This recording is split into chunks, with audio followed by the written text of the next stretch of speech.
እግዚአብሔር በእናንተ ጉዳይ ላይ በጣም ሲሪየስ እንዲሆን ከፈለጋችሁ የእናንተ ህይወት ላይ የእናንተ ጉዳይ ላይ በደንብ አቴንሽን እንዲሰጥ ከፈለጋችሁ የእግዚአብሔር አቴንሽን ያለበት ቦታ ላይ የእናንተም አቴንሽን ይሁን። ይሄንን ብደግመው ደስ ይለኛል። እግዚአብሔር በእናንተ ጉዳይ ላይ ሲሪየስ እንዲሆን እግዚአብሔር በእናንተ ጉዳይ ላይ አቴንሽን እንዲያደርግ የምትፈልጉ ከሆነ የእግዚአብሔር አቴንሽን ያለበት ቦታ ላይ አቴንሽናችሁን አድርጉ።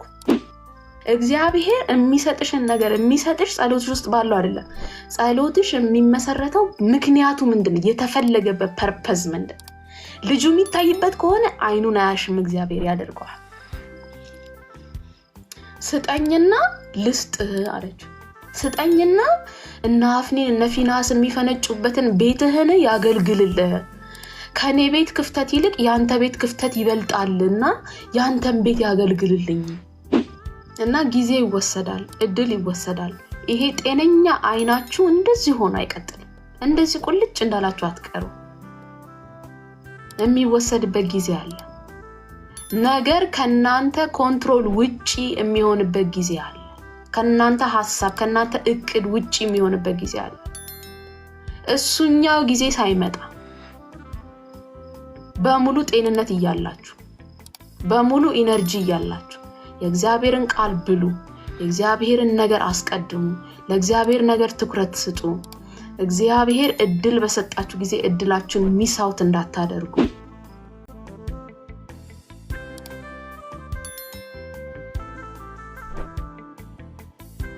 ጌታ ኢየሱስ ይባረክ። በጣም ደስ ብሎኛል። ዛሬ ደግሞ ደግመን የእግዚአብሔር ፈቃድ ሆኖ እንድንገናኝ ጌታ ስለረዳን ክብር ሁሉ ለእግዚአብሔር ይሁንለት። አሜን። እግዚአብሔርን ባርካለሁ፣ እግዚአብሔርን አመሰግናለሁ። በመጀመሪያ ደረጃ አንቺን ስለሰጠን ቆይ አንድ ጊዜ ስክሪፕቱ ወደቀ። አንቺን ስለሰጠን እዚህ ምድር ላይ በጣም ብዙ ሴቶችን ያው እኔ እንግዲህ ውመን ኢምፓወርመንት ላይ ስለምሰራ የተሰጠኝ ስለሆነ ሴቶችን ማነቃቃት፣ በርቱ፣ በእናንተ እግዚአብሔር ይሰራል እንዲና እንዲያ የሚለው ነገር የተሰጠኝ ስለሆነ በጣም በጣም ሴቶችን ሳይ በጣም ደስ ይለኛል። ሳያቸውም ስሰማቸውም ደስ ብቻ ሳይሆን በጣም በጣም በጣም እግዚአብሔርን እንዳመሰግን እንድጠቀምባቸው እንድማርባቸው ከእያንዳንዱ ከፋሻል ኤክስፕሬሽንሽ ከዲስፕሊን ከእግዚአብሔር ቃል ውስጥ ገብተሽ ከመዋኘትሽ አንጻር ከጌታ ቃል ጋር ያለሽ ቁርኝት ለጥያቄዎችሽ የምትመልሽበት ጥበብ ከእግዚአብሔር የተሰጠሽ ሞገስ ጸጋ የተሰጠሽን ጸጋ እንዴት በዲሲፕሊን እና በአግባቡ እያስኬድሽው እንደሆነ ሳየው ጌታን ስላንቺ እጅግ አድርጌ ይባርካለሁ። እዚህ ውስጥ ያሉ ሰዎች በጣም በዚህ ይጋሩኛል። ምክንያቱም የብዙዎቹ ልብ ነው እየተናገርኩ ያለሁት።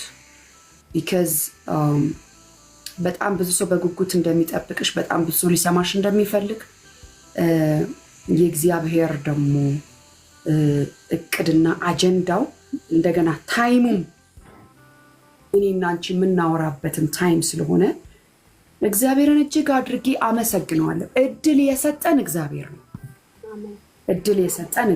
ነው። እኔ አንቺን ሲያስመለክተኝ አንቺም ደግሞ እሺ እግዚአብሔር የሰጠኝን እድል ጠቀምበታለሁ ስትይ ይህቺ የእግዚአብሔር ሐሳብ ናት።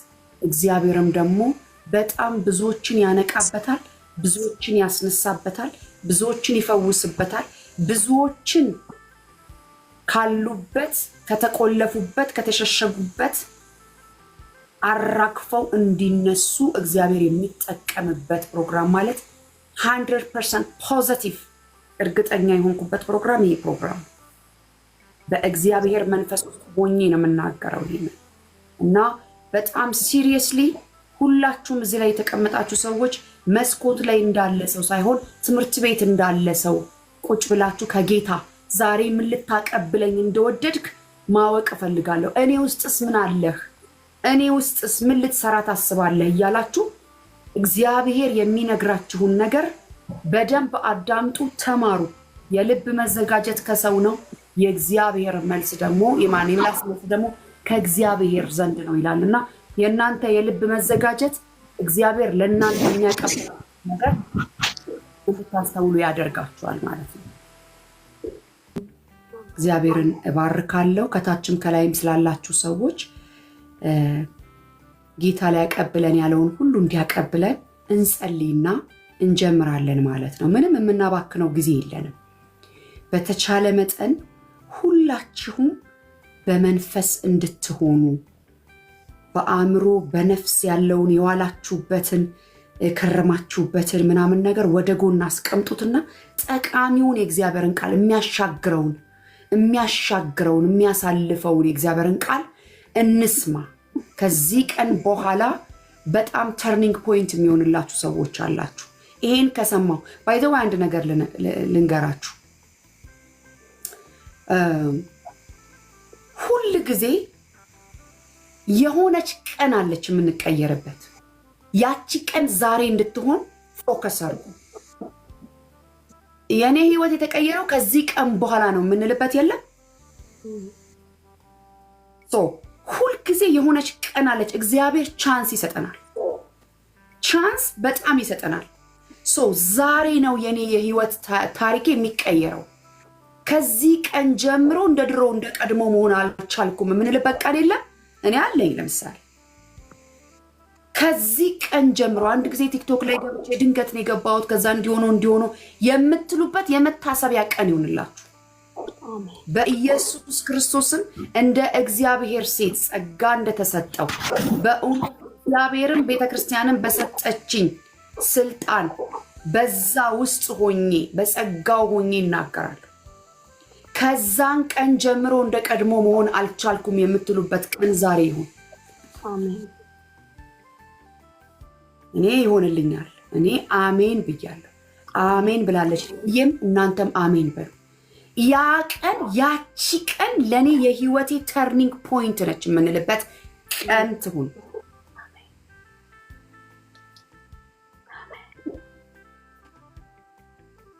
አባባት እግዚአብሔር ሆይ እጸልያለሁ።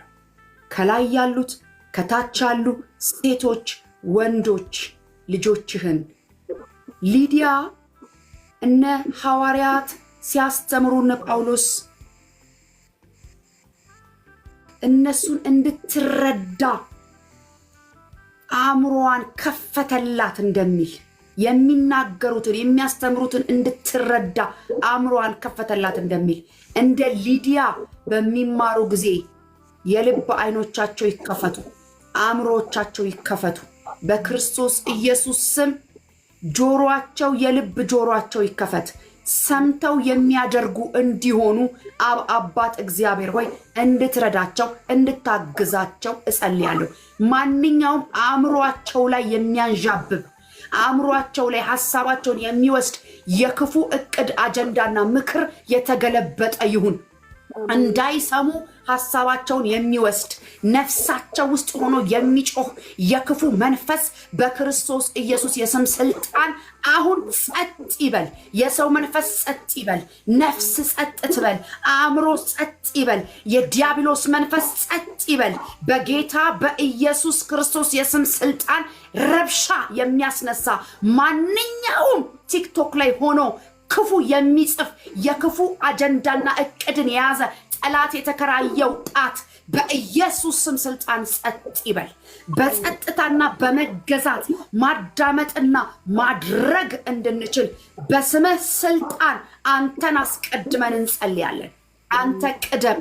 አንደበታችንን ተቆጣጠር። አይኖቻችንን ተቆጣጠር። ልባችንን ተቆጣጠር። የምንናገረውን ተቆጣጠር።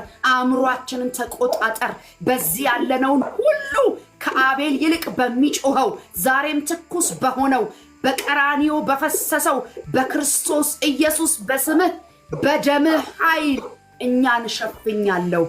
በጌታ በኢየሱስ ክርስቶስ ስም መተው መጠቀም ያለባቸው በምንም ምክንያት እንዳይቀሩ እግሮቻቸው ወደዚህ እንዲፈጥን በኢየሱስ ክርስቶስ የስም ስልጣን ተስማምተን ጸልየናል። ቀርቶ ያለውን ጊዜያችንን ሁሉ ላንተ አሳልፈን ሰጥተናል።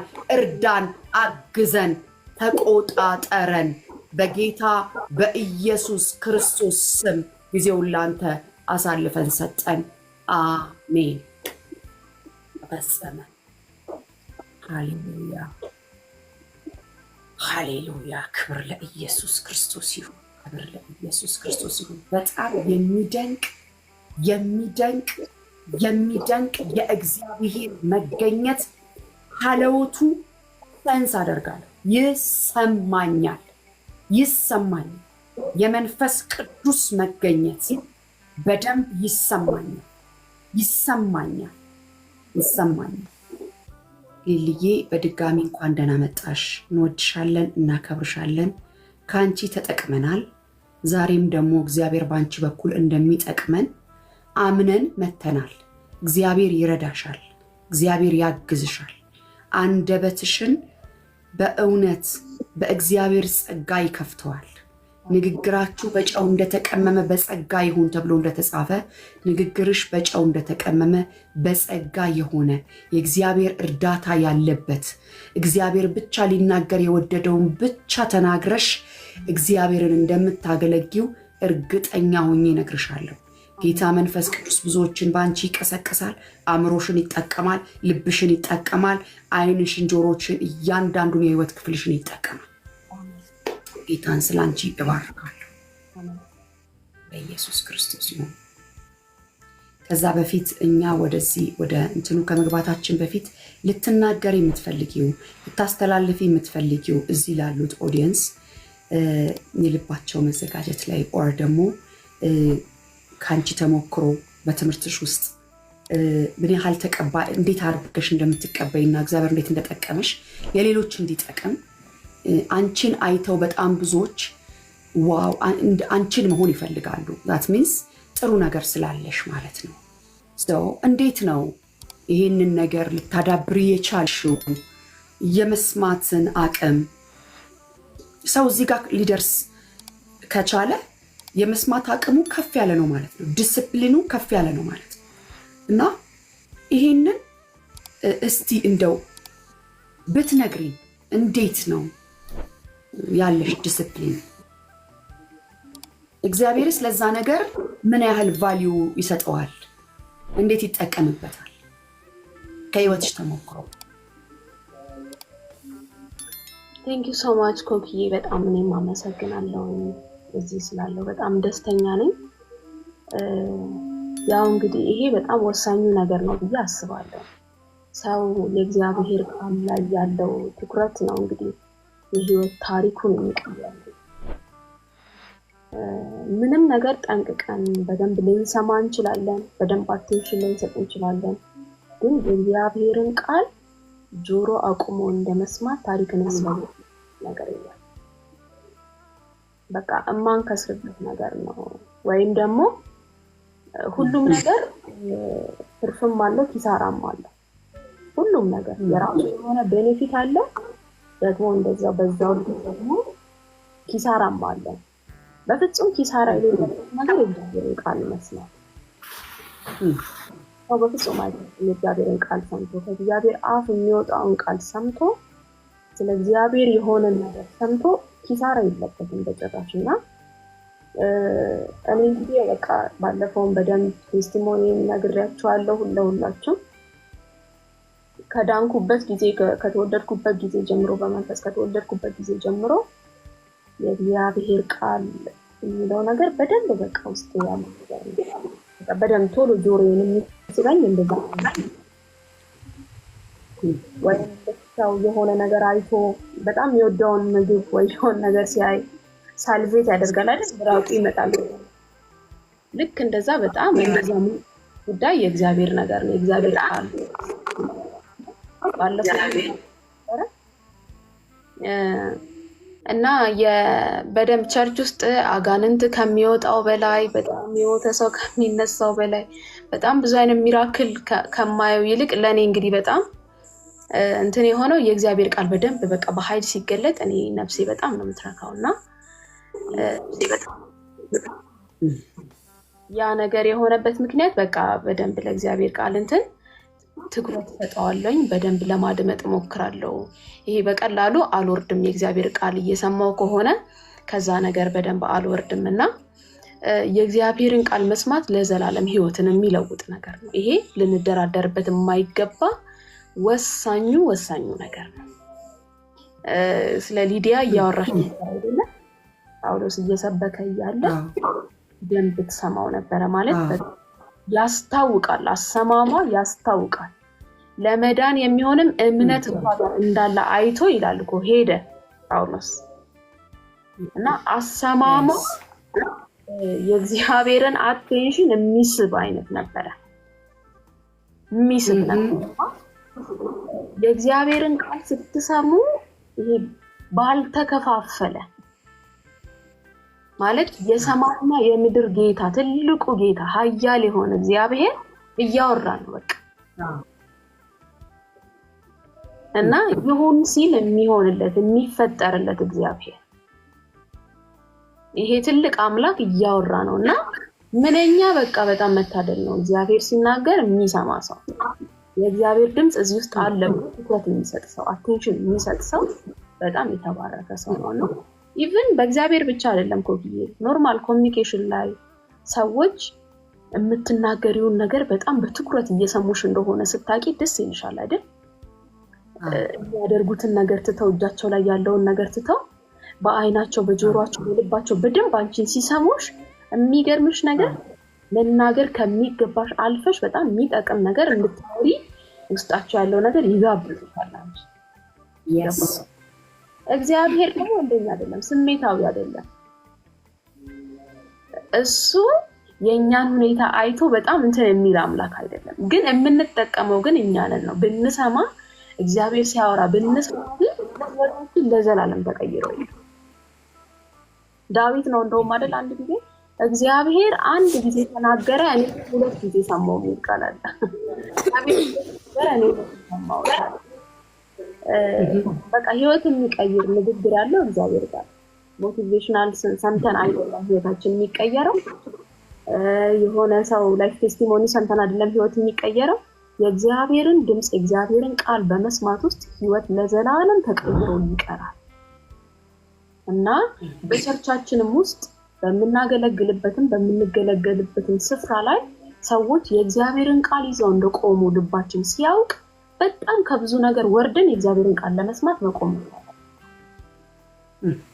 በኦርቶዶክስ ቤተክርስቲያን ውስጥ እኮ ጸሎት ሲጸለይ ሰው አይንቀሳቀስም፣ ይቆማል። አክብሮታል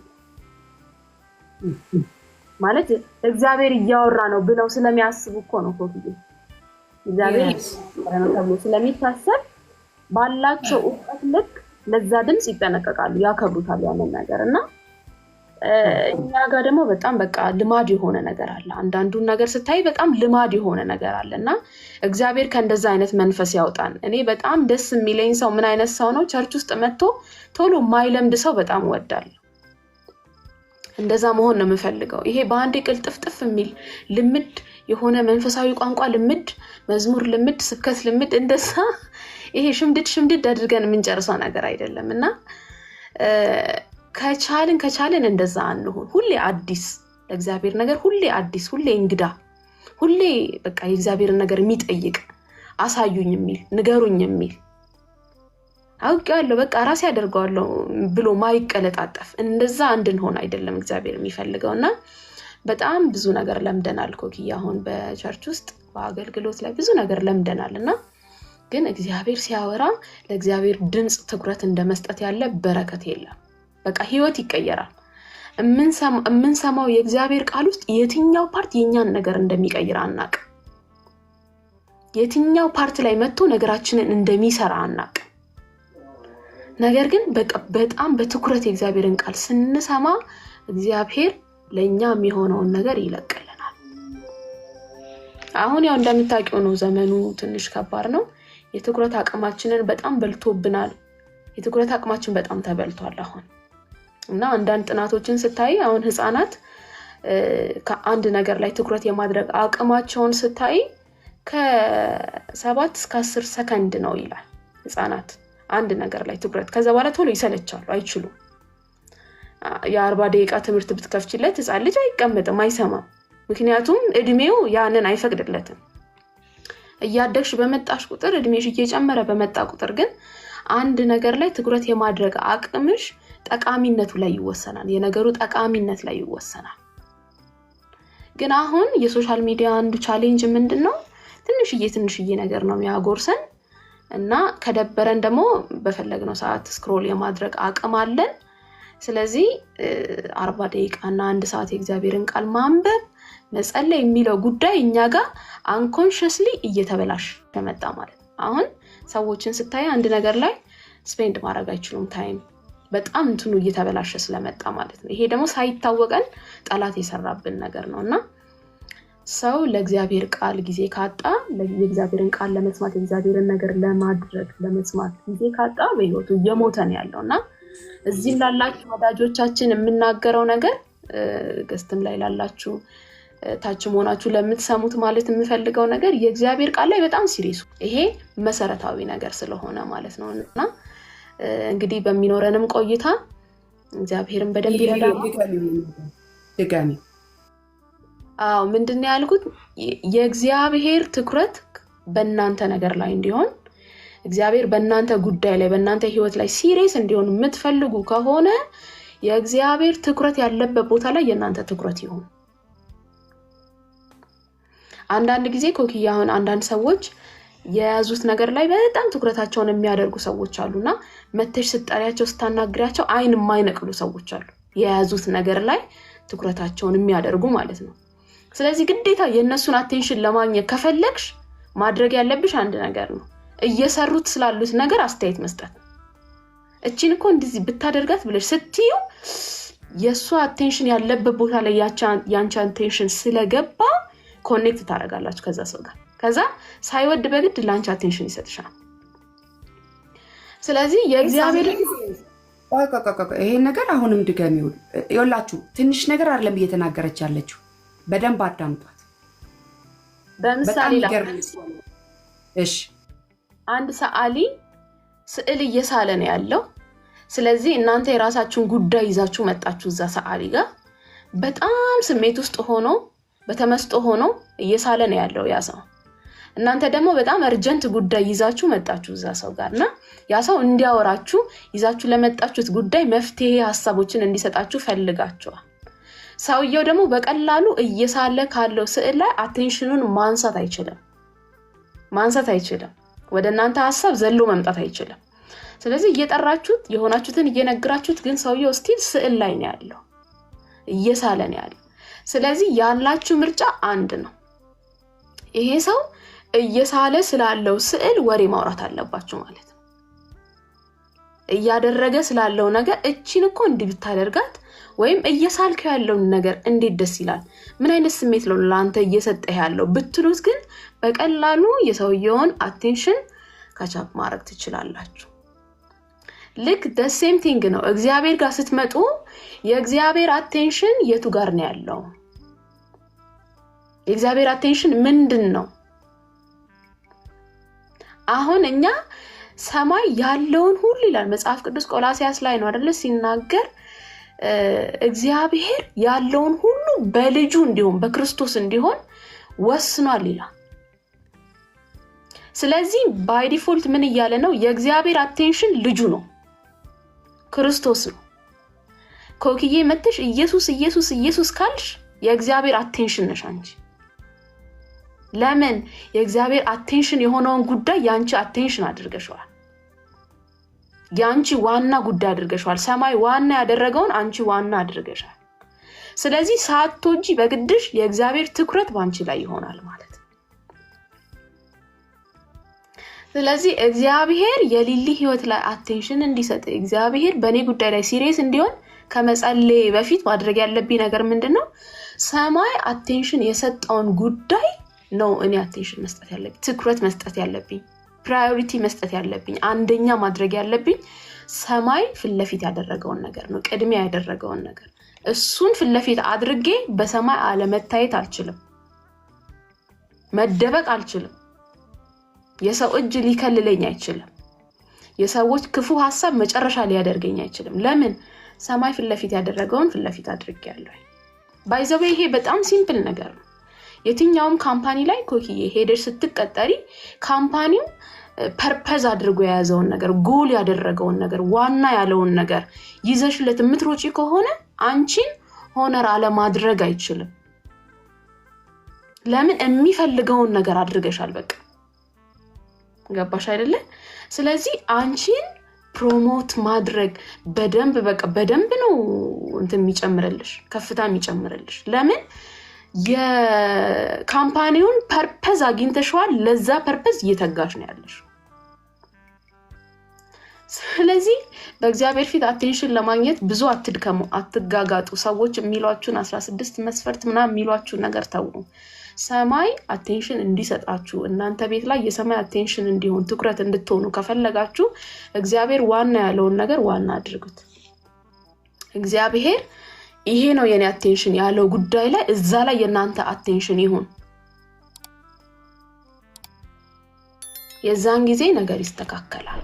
እንግዲህ ይሄንን ያወራሁትኝ ከምን አንፃር ነው? በቃ የእግዚአብሔር ነገር ላይ ትኩረት እናድርግ ነው። የእግዚአብሔር ድምጽ ሲመጣ እግዚአብሔር ሲያወራ ምንም ይሁን እግዚአብሔር ያውራ እንስማሱ። እግዚአብሔር ትኩረት የሰጠውን ነገር ትኩረት ስንሰጥ እኛ የእግዚአብሔር ትኩረቶች እንሆናለን። እምንለው የተለያየ ከሆነ ግን እግዚአብሔር የሚያወራው ሌላ፣ የኛ ፍላጎት ሌላ፣ እኛ ትኩረት እንዲሰጠን የምንፈልገው ነገር ሌላ፣ እግዚአብሔር ትኩረት የሰጠው ሌላ ከሆነ እንተላለፋለን ከእግዚአብሔር ጋርና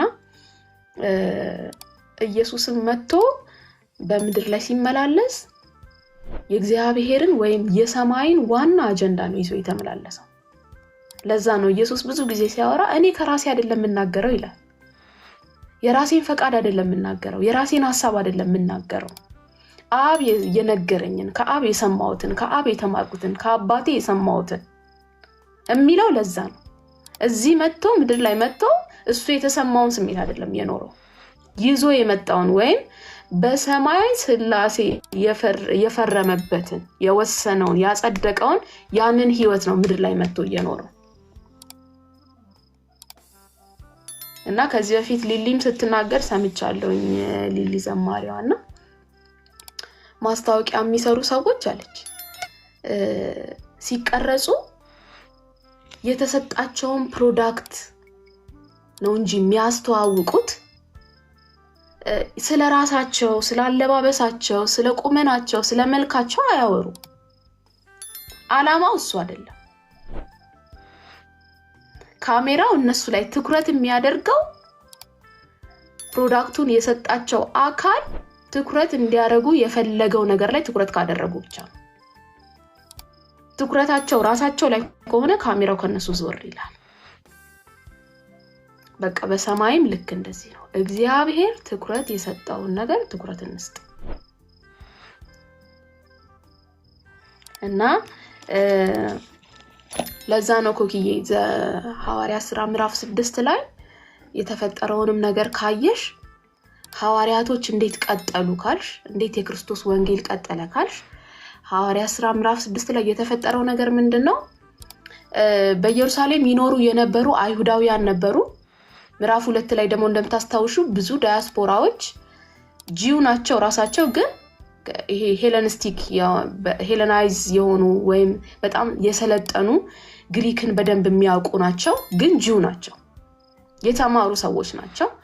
ስለዚህ በዓል ለማክበር በዓለ ሃምሳ ለማክበር ወደ ኢየሩሳሌም መጥተዋል። ደግሞ ኢየሩሳሌም ውስጥም ደግሞ ይኖሩ የነበሩ አይሁዳውያን አሉ እና በእነዚህ በሁለቱ መካከል ችግር ተፈጠረ። ምን አይነት ችግር ተፈጠረ? የኛ ዳያስፖራዎች በትክክል እየተስተናገዱልን አይደለም፣ አድሎ እየተደረገ ነው። ለአከሌ ወጥ ሲደረግላት በደንብ እየተደረገላት ነው፣ ለኔ ግን ወጥ ሲሰጠኝ እንጀራው ጎላል ምናምን የሚል አይነት ክርክር ተነሳ ቸርች ውስጥ ማለት ነው። እና በዚህ ጊዜ ይላል ይሄ ነገር ሐዋርያቶች ጋር ደረሰ ይላል። ይሄ ጭቅጭቅ ሐዋርያቶች ጋር ደረሰና ምን አሉ?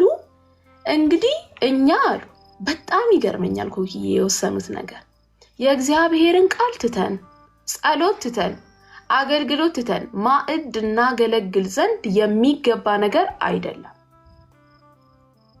እና ሰዎቹ ገብቷቸዋል። በቃ በጣም ስማርት ናቸው። የእግዚአብሔር ትኩረት የቱ ጋር እንደሆነ በደንብ ገብቷቸዋል። የእግዚአብሔር ሐሳብ የቱ ጋር እንደሆነ በደንብ አውቀውታል።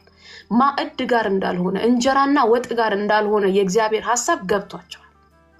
ስለዚህ አሉ እኛ ቃል ትተን ጸሎት ትተን ወጥና እንጀራ እናገለግላችሁ ዘንድ የሚገባ ነገር አይደለም። ስለዚህ እናንተ ለዚህ ነገር ብቁ ናቸው ብላችሁ የምታምኗቸውን ሰዎች ምረጡና ለኛ ስጡን፣ እንጸልይላቸዋለን፣ ደግሞ ለዚህ አገልግሎት እንሾማቸዋለን ብለው አሏቸው ብሎ የእግዚአብሔር ቃል ይናገራል። ከዛ በዚህ ጊዜ 7 ሰዎችን መርጠው ሰጧቸው። መንፈስ ቅዱስ የሞላባቸውን ጥበብ የሞላባቸውን የእግዚአብሔር ጸጋ ያለባቸውን 7 ሰዎች መርጠው ለዚህ አገልግሎት ሰጧቸው፣ ደሞም ሾሟቸው ይላል። እና የወሰኑት ውሳኔ በጣም ያስገርመኛል። አሁን እኔ እዛ ቦታ ላይ ብሆን ምን አደርግ ነበር ብዬ አስባለሁ። እኛ መወደድ ነው አይደል ኮኪዬ የምንፈልገው። አረ ወጥ አልተሰጠህም፣ እንጀራ አልተሰጠህም፣ በእውነት በቃ ከዚህ በኋላማ እኔ ነኝ፣ ልክ ተራ ሲደርስ ንገረኝ ብለን እዛች ጋር ቁጭ አድርገነው ቃሉንና አገልግሎቱን ማዕድ ማከፋፈል ነው የምንገባው። ለምን ትኩረት እንፈልጋለን እኛ? እንዴ አከሌኮ ምርጥ ነው በቃ እንደዚህ ብዬ ስነግረው እንደዚህ ያደረገልኝ መባል ስለምንፈልግ ሁሉ ቦታ እጃችንን መንከር እንፈልጋለን። እኛ ስንኖር ነው ነገር የሚስተካከል የሚመስለን፣ እኛ ከሌለንበት የሚጣፍጥ አይመስለንም። ስለዚህ እዛ ጋርም አለን እዚህ ጋርም አለን። የብዙ ሰዎች ህይወት እንደዚህ የሆነው በዚህ ምክንያት እና እነዚህ ሰዎች ግን ያደረጉት አይ ቃል ትተን ጸሎት ትተን የእግዚአብሔርን አገልግሎት ትተን ማዕድ እናገለግል ዘንድ የሚገባ ነገር አይደለም። እናንተ ለዚህ ነገር የሚሆኑ ሰዎችን ምረጡ፣ ደግሞ ለዚህ አገልግሎት እንሾማቸዋለን ብሎ ይሄንን ምክር አመጡ ይላል። በጣም ብዙዎች በዚህ ሐሳብ ተደሰቱ። ስለዚህ 7 ሰዎችን መርጠው ጸለዩላቸው ለዚህ አገልግሎት። ከዛ ይሄ ፕሮብለም ተፈታ እና እኛ ግን የእግዚአብሔርን ቃል ለማገልገል ለመጸለይ እንተጋለን አሉ ይላል። እና ይሄ ትኩረትን አስጠብቆ እግዚአብሔር የቱ ጋር አቴንሽኑ እንዳለ አውቆ ሌላ ነገር መጥቶ ሲጎትተን እዚህ ጋርም ታስፈልጊያለሽ፣ እዚህ ጋርም ነይ፣ እዚህ ጋርም እንፈልግሻለን ለሚለን ሁሉ እምቢ እያልን እግዚአብሔር ያለበት ቦታ ላይ ስቲክ ማድረግ፣ እግዚአብሔር የሚፈልገው ቦታ ላይ መቆየት በጣም ብለሲንግ ነው። በቃ እንግዲህ ይሄንን ተዘጋጅቼ አልመጣሁም ኮኪዬ። ለምን ግን እግዚአብሔር ይሄንን እንድናገር እያደረገኝ እንዳለ አላቅም፣ ስለ ምክንያት አለው ብዬ አስባለሁ። እና እግዚአብሔር ትኩረቱ ያለበት ቦታ ላይ የእናንተ ትኩረት ይኖር። ከዛ በኋላ የእናንተ ጥያቄ ሆኖ አይቀጥልም። በፍጹም ጥያቄ ሆኖ አይቀጥልም። ለቃሉ ለጸሎት እንተጋለን። እናንተ ግን ለዚህ ነገር የሚሆኑ ሰዎችን ምረጡ ይላል። አንድ ሐሳብ ደግሞ እዚህ ላይ ልጨምር። የነህምያን ስቶሪ ታስታውሻለሽ አይደል ኮኪዬ? ይሄ ሰው መቅደስ ቅጥር ለመስራት ነው የተነሳው። ቅጥር ለመስራት የተነሳው እና ግን ቅጥር ለመስራት ሲነሳ ይሄ ዌልካም የሚል አይነት አቀባበል አልነበረው። ምንም እንኳን ጥሩ ሐሳብ ቢሆንም ምንም እንኳን የተባረከ ሐሳብ ይዞ ቢሄድም ዌልካም ያለው ሰው ግን አልነበረም። እና በጣም የሚገርመኝ ይሄ ሰው ጸለየ እግዚአብሔር ፊት። እግዚአብሔር ምን ማድረግ እንዳለበት ነገረው፣ አወራው። ከዛ በኋላ ተነስቶ እንግዲህ ለመስራት ሄደ። ከዛ ከሄደ በኋላ በጣም ስራውን ጠልቶ ትቶት እንዲሄድ የሚያደርግ በጣም ወፋፍራም ምክንያቶች ነበሩ ኮኪዬ፣ ትቶ እንዲሄድ የሚያደርግ ማለት ነው። እና ከዛ መካከል የመጀመሪያው ማለት ነው የውሸት ነቢያት ገዙበት ይላል። ምን የሚል ነው? ንጉስ ሊሆን ነው እና ራሱን ንጉስ አድርጎ ህዝቡን እያሳመጸ ነው ያለው። እንግዲህ የንጉስን ፈቃድ ጠይቆ ነው ልስራ ብሎ የመጣው ይሄ ሰው። ግን ምን እያሉ ነበር ሲያሶሩ የነበሩት? ንጉስ ሊሆን ነው እና ይሄንን ደግሞ ስላወቅንብህ ሐሳብህን ሄደን ለንጉስ ደብዳቤ ጽፈን ከመናገራችን በፊት እባክህ ቶሎ ብለናና ከኛ ጋር ዲል አድርጋሉት። እና በዚህ ምክንያት አልቆመም ስራው። እንደዛ እንዳልሆነ አምላክ ልቤን ያውቃል፣ ንጉስም ልቤን በደንብ ያውቃል። ስለዚህ በዚህ ሐሳብ እኔ በፍጹም ይሄንን ስራ አላቆምም አላቸው ይላል። ሁለተኛው ምክንያት ደግሞ በጣም የታወቀ የእግዚአብሔር ነብይ ገዙና ይላል ሊገሉ የሚፈልጉ ሰዎች አሉ ይለኛል የሰራዊት ጌታ እግዚአብሔር ብሎ መልእክት አመጣ። ነፍስህን ሊወስዱ የሚፈልጉ ሊገሉ የሚፈልጉ ሰዎች ስላሉ ፈጥነ ወደ ቤተ መቅደስ ናና ገብተን በር እንዝጋ ብሎ መልእክት አመጣለት ይላል። ከዛ ምን እንዳለ ታውቂያለሽ ነህምያ? እኔን የሚያህል ሰው ሞትን ፈርቶ ሸሽቶ በቤተ መቅደስ ይደበቅ ዘንድ የሚገባ ነገር አይደለም፣ ስለዚህ አልመጣም ማለት ይላል። ሶስተኛ ጦርነት አነሱበት እና የቅጥር ስራ እንግዲህ እንደዚህ እንደምንኖርበት አይነት ቤት አይደለም፣ በጣም ሂውጅ ነው፣ በጣም ትልቅ ነው። የአንድ ከተማ ቅጥር ማለት በጣም ሰፊ ነው እና ይሄንን ቅጥር እየሰሩ እያለ ጦርነት አስነሱባቸው እና ጌሳም ንሰንበላት ጦርነት አስነሱባቸው ይልና እያንዳንዱ ሰው ይላል ለስራው ምን ያህል የጨከነ ልብ እንደነበረው ሲናገር የእግዚአብሔር ትኩረት የሆነውን ነገር እሱ ጋር ምን ያህል ትኩረት እንደተሰጠው ሲናገር ምን አለ? እያንዳንዱ ሰው በአንድ እጁ መሳሪያ ይዞ በአንድ እጁ ይገነባ ነበር ይላል። ማለት የግንባታን ስራ መገመት አያቅተንም አይደል? ምን ያህል አሰልቺ ነው። በሁለት እጅም ተሰርቶ በጣም አድካሚ ነገር ነው። ነገር ግን ይሄ ሰው ለስራው ከነበረው ቁርጠኝነት የተነሳ እያንዳንዱ ሰው በአንድ እጁ መሳሪያ ይዞ በአንድ እጁ ቅጥርን ይሰራ ነበር። ውሃ ለመጠጣት እንኳን በሄድን ጊዜ አንድም ሰው መሳሪያውን ከላዩ ላይ አያወርድም ነበር ብሎ ይናገራልና የሚገርማችሁ የእግዚአብሔር ስራ የሚሰራው በቃ እንደዚህ ነው። እግዚአብሔር በዘመናት መካከል የተሳካላቸው ሰዎች እነማን ናቸው ካላችሁ የእግዚአብሔር ትኩረት ያለበት ቦታ ላይ ትኩረታቸውን የሚያደርጉ ሰዎች፣ በትናንሽዬ ምክንያት በትልልቅም ምክንያት አይናቸውን ከዛ ትኩረት የማያነሱ እግዚአብሔር ዋና ላለው ጉዳይ እግዚአብሔር ይሄ ጉዳይ ላለው ነገር በጣም ዲቮትድ ለሆኑ ኮሚትድ ለሆኑ ሰዎች ይሳካላቸዋል። ይሄውላ ስትናገሪ ምንድነው ዋና ሐሳብሽ? ምን ለማለት ፈልገሽ ነው ካላችሁኝ የእናንተ ጉዳይ እግዚአብሔር ጋር ዋና እንዲሆን ከፈለጋችሁ የእግዚአብሔር ትኩረት እንድትሆኑ ከፈለጋችሁ እግዚአብሔር ትኩረት የሰጠውን ጉዳይ እናንተም ትኩረት ስጡት፣ እናንተም ቫልዩ አድርጉት። በቃ መጽሐፍ ቅዱስ ላይ የምናያቸውን ሰዎች በሙሉ የምናየው ከዚህ አንፃር ነው። መንገድ ላይም እያሉ እኮ የተፈጠረው ይሄ ነው አይደለ? ኮክዬ የኔን ቁጣ ተቆጥቶልኛልና አለ፣ የኔን ቅናት ቀንቶልኛልና። አሁን በጣም ዋይዝ መሆን ያለብን ምንድነው ኮክዬ? አሁን በዚህ ሰዓት እግዚአብሔር ምን እየፈለገ ነው? ይሄ ፎከሱ የቱ ጋር ነው ያለው? አሁን ቸርች ላይ በጣም የሚያሳዝነው ነገር ምንድነው? በጣም ፕሮግራም ኦሪየንትድ ነን። በጣም ማለት ፕሮግራሞች በትክክል በተመደበላቸው መንገድ ተስተካክለው ይሄዱ እንጂ የእግዚአብሔር ፎከስ ዛሬ ምንድነው? በመንፈስ ቅዱስ አማካኝነት ምንድነው ሊናገር የፈለገው የሚለው አይደለም ትኩረታችን እሱ አይደለም። የቸርቹ አመታዊ ፕሮግራም የቸርቹ ሳምንታዊ ፕሮግራሞች ጊዜያቸውን ጠብቀው ተከናወኑ ወይ?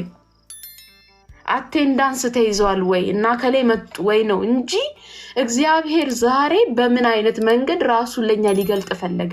ምን እየፈለገ ነው እግዚአብሔር? እሱ አይደለም። እና እንደውም ኮክያ እንደ መጽሐፍ ሳነብ ምን እንደሚል ታውቂያለሽ? እግዚአብሔር አይሞትም እንጂ ይላል። እግዚአብሔር ሐሙስ ሞተ ቢባል እሁድ ቸርች ቤተክርስቲያን ፕሮግራም ማድረጉ አይቀርም ይላል። እና አምሾክድ በጣም ይንሳነብ ማለት ነው።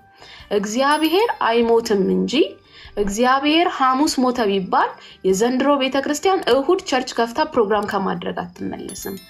በጣም የፕሮግራም ሱሰኞች ሆነናል። ሱስ አለብን በቃ። እኛ ፕሮግራም አለ መቅረቱ ነው እንጂ የሚያሳስበን እግዚአብሔር ታገኘ ወይ? እግዚአብሔር በዛሬው ፕሮግራም ላይ ሊናገር የፈለገውን ነገር በሚገባ አደረገ ወይ? ፈቀድንለት ወይ? ኢንቫይሮንመንቱን ክሬት አደረግንለት ወይ? ለሚወደው ሐሳብ ለሚወደው ነገር ተመቸነው ወይ? አይደለም። የቸርች ትኩረት አሁን ላይ ሰዓት ነው የኛ አሁን እንትን ሰዓት ነው የተመደበው። እንደዚህ አይደለም። ከፕሮግራሙ አታፈንግጥ፣ ከተዘረጋው ፕሮግራሙ አታፈንግጪ፣ አትውጪ። መንፈስ ቅዱስን በብዙ ነገር አጥረነዋልና ግን በዚህም ዘመን ቢሆን ከኛም በፊት በነበረ ዘመን ላይ በጣም ፍሎሪሽ ያደረገችው ቤተክርስቲያን የበዛችው ፉልፊል ያደረገችው የእግዚአብሔር ትኩረት የሆነውን ጉዳይ ትኩረት በመስጠቷ ነው። ኢንዲቪጁዋሊም እንደ ቸርችም የሚሳካልን እግዚአብሔር አሁን በዚህ ሰዓት ምን እየፈለገ ነው? ምንድነው የእግዚአብሔር ዋና ዓላማ? ምንድነው በእኔ በኩል የሚፈልገው? እሱን አገኛችሁ ማለት ህይወታችሁ ለዘላለም ይቀየራል። በቃ ለዘላለም ይቀየራል። መቆም አይሆንም በህይወታችሁ ላይ። እግዚአብሔር የሚፈልገውን ያንን የኛን ስሜት አይደለም። ህዝቡ ምን ይፈልጋል አይደለም። ሊሊ ምን ያስፈልጋታል አይደለም። እንደ ቤተሰብ ምን ይፈልጋሉ አይደለም። ወጣቱ ምን ይፈልጋል አይደለም። የሚቀድመው እሱ አይደለም። እግዚአብሔር ምን እየፈለገ ነው? አንቺ ህይወት ውስጥ እግዚአብሔር ምን እየፈለገ ነው? አንተ ህይወት ውስጥ ምን እየፈለገ ነው? አቴንሽን አጥቷል እግዚአብሔር አንተ ህይወት ውስጥ? መሰዊያ አጥቷል አንተ ህይወት ውስጥ? ጸሎት ፈልጎ አጥቷል እግዚአብሔር አንተ ህይወት ውስጥ? ምን እየፈለገ ነው እግዚአብሔር? እሱን ነው ህይወታችሁ ውስጥ አይደንቲፋይ ማድረግ ያለባችሁ፣ ፋይንድ አውት ማድረግ ያለባችሁ እሱ። እሱን አገኛችሁ ማለት ህይወታችሁ ቀላል ይሆናል። ሁሌኛ ምን ፈልገውንማ ተናግረን እኮ እንዴት ይሆናል እንዴ? አንዳንዴ እኮ እግዚአብሔር ምን ፈለገ ይባላል። ሁሌ ምን ፈልገውን ለእግዚአብሔር በጸሎት ካወርተን አይሆንም። እግዚአብሔር ሆይ ምንድነው እየፈለክ ያለኸው ይባላል። አንዳንዴ ራሳችንን ለዚህ ነገር እናስለምድ። ትኩረት እንስጥ ለእግዚአብሔር ነገር። እንዴ አንድ ሰዓት ለእግዚአብሔር ነገር ትኩረት ማድረግ አቅቶን አይ የኔ ነገርማ እግዚአብሔር አያየኝም እግዚአብሔር ረስቶኛል እኮ አይባልም።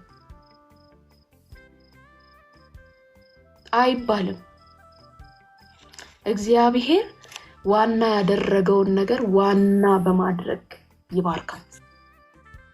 እግዚአብሔር ፊተኛ ያደረገውን ነገር ፊተኛ በማድረግ ይባርካችሁ። ብዙሃኑ ፊተኛ ያደረገውን አይደለም፣ ማጆሪቲው ፊተኛ ያደረገውን አይደለም፣ ዘመናዊነት ቅድሚያ የሰጠውን አይደለም፣ ቤተክርስቲያን አንደኛ ያደረገችውን አይደለም። እግዚአብሔር ዋና ያደረገውን ጉዳይ ዋና በማድረግ ተባረኩ። እግዚአብሔር አንደኛ ያደረገውን ጉዳይ በቃ ከዚህ በላይ ብለሲንግ የለም። ባለፈው ተናግሬው እንደሆነ አላቀም ኮኪዬ ግን ልናገረው። አንድ መስሪያ ቤት ውስጥ ስትቀጠሪ ያ መስሪያ ቤት ለስራው ቅልጥፍና ሲል መኪና ሊሰጥሽ ይችላል፣ ቤት ሊገዛልሽ ይችላል፣ ዋይፋይ ሊሰጥሽ ይችላል፣ ላፕቶፕ ሊሰጥሽ ይችላል፣ የነዳጅ ካርድ ሊሞላልሽ ይችላል። ኤቭሪ በቃ ስራውን ሊያቀላጥፈው ይችላል። ስራውን ኮኪ በትክክል ትሰራልናለች ብሎ የሚያስበውን ነገር ሁሉ ሊያደርግልሽ ሊሰጥሽ ይችላል።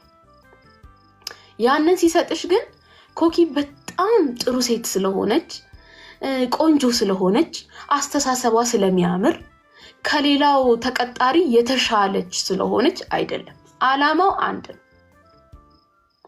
አንድ ነው። እሱ ምንድነው? ስራው በሚገባ መንገድ በተቀላጠፈ መንገድ እንዲሰራ፣ ሌላ ዓላማ የለውም። አሁን እግዚአብሔር ባርኳችሁ ከሆነ ቤት ሰጥቷችሁ፣ ትዳር ሰጥቷችሁ፣ ልጆች ሰጥቷችሁ፣ ጥሩ ደሞዝ ሰጥቷችሁ፣ whatever it is ምንም ነገር አድርጎላችሁ ሊሆን ይችላል። ዓላማው የእግዚአብሔር አንድ ነው። በእናንተ በኩል ክርስቶስ ለሌሎች እንዲታይ ማድረግ ነው። በእናንተ በኩል የእግዚአብሔር ቸርነት፣ የእግዚአብሔር መሐሪነት፣ የእግዚአብሔር አባትነት በእናንተ ውስጥ ተገልጦ ሰዎች እናንተን ሲያዩ ልጁን እንዲያዩት።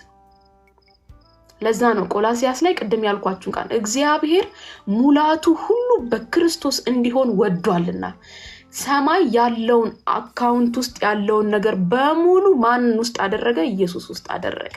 ያለውን ሀብት በሙሉ ጠቅልሎ ኢየሱስ ውስጥ ያስቀመጠ። ስለዚህ ኮኪዬ መጣ ኢየሱስን ስትይዘው የሰማይ አካውንት በሙሉ ለኮኪ ይሆናል። አያችሁ፣ እንደዚህ ነው የሚሰራው። የጀመርነው ጉዞ የራሳችን ጉዞ አይደለም። የጀመርነው ጉዞ የራሳችንን ጥለን የሰማይን ሐሳብ ነው የያዝነው። ፕሮሞት የምናደርገው ራሳችንን አይደለም፣ የሰማይን ሐሳብ። ስለዚህ ያንን ይዘን በሮጥን ቁጥር የሰማይን ሐሳብ ፊተኛ ባደረግን ቁጥር ለሰማይ ሐሳብ በጀገንን ቁጥር ለሰማይ ሐሳብ ኦፖርቹኒቲዎቻችንን በዘጋን ቁጥር በጣልን ቁጥር ሰማይ እየፈለገ እያሳደደ እኛን ይባርካል። ለምን? ለስራው ቅልጥፍና ሲባል። ለምንድን ነው ኮኪን እግዚአብሔር የሚባርከው? ለስራው ቅልጥፍና ሲባል ኢየሱስ እንዲታይ በሱ ህይወት የሰጣችሁን ሁሉ የሰጣችሁ ልጁን እንድታሳዩለት ነው። ሌላ ምንም ዓላማ የለውም። አይገርምም? ኮኪ የተሰጠን ሁሉ የተሰጠን ኢየሱስ እንዲታይበት። እኛ ለሌላ ፐርፐዝ አደረግነው እንጂ ማለት ነው። የተሰጠን ሁሉ የተሰጠን ለዛ ነው። ሐና ስትጸልይ እንደዚህ አለ፣ ብትሰጠኝ አለች። ብትሰጠኝ መዋረደኝ ተመልክተ ብታስበኝ እኔም እኮ መውለድ እችላለሁ ብዬ ሰፈር ውስጥ ይዤ ልጁን እየዞርኩኝ የሆኑ ሰዎች ሪቬንጅ ለማድረግ አልተጠቀመው ማለት ለ7 ዓመት የተረሳውትን ሴት ይሄውላ ዓመት እግዚአብሔር የረሳኝን ማህፀኔ የዘጋኝን የተሳለቅሽብኝ በሙሉ ይሄው እግዚአብሔር አሰበኝ እያልኩኝ ዞሬ አላሳየውም ልጁን ከሰጠኸኝ አለ መልሼ እሰጥሃለሁ።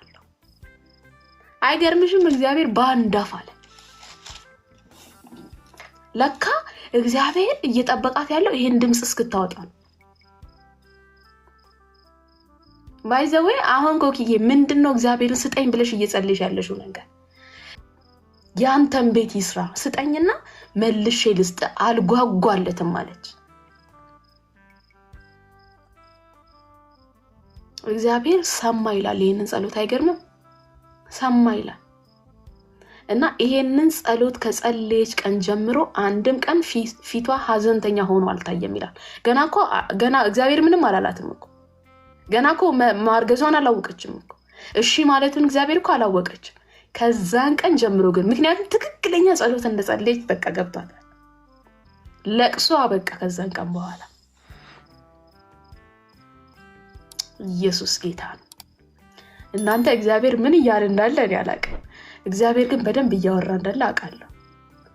እና ምክንያቱም ይሄ የኛ ፕሮግራም አይደለም። እኔና ኮኪያ አውርተን ነበረ ከዚህ በፊትም ይሄ የኛ ፕሮግራም አይደለም። ይሄ እግዚአብሔር ፕሮግራም ነው። እግዚአብሔር እንደዚህ ጣልቃ ሲገባ እንዴት ደስ ይላል። እግዚአብሔር እንደዚህ ለመናገር እድል ሲያገኝ እንዴት ደስ ይላል። ስለዚህ ነው እያወራን ያለነው።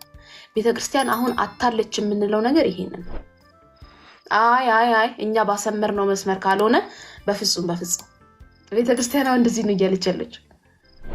አረ ዛሬ የሚያስፈልጋችሁ ምግብ ይሄ ነው ሲል እግዚአብሔር አይ የኛ ፕሮግራም ይሄ ነው። ዛሬ ስለ አስራት ነው መስበክ የፈለግነው፣ ስለ አስራት ነው የሚሰበከው።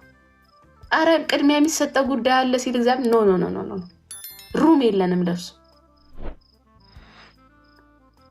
እና እግዚአብሔር እንደዚህ ድንገት ከናንተ ሐሳብ ውጪ ከናንተ ፕሮግራም ውጪ የሆነ ነገር ሲያደርግ ለእግዚአብሔር በመሰረቱ መንገድ አይበጅለትም።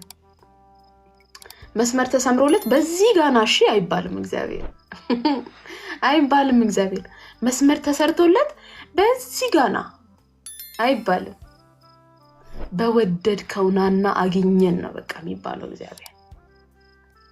እና ምን እያልኳችሁ ነው? አስተውሉ። እግዚአብሔር እያወራን ነው፣ በደንብ እያወራን ነው። እና ስጠኝ አለችው። በቃ ሰተኸኝ ግን ሰፈር ውስጥ ይዤው አልዞርም። ሰተኸኝ ግን እኔም እኮ ከሴቶች እኩል ነኝ አልልም። የሰደቡኝን ሰዎች እየዞርኩኝ አላስቀናናበትም፣ አሽሙር አላወራበትም።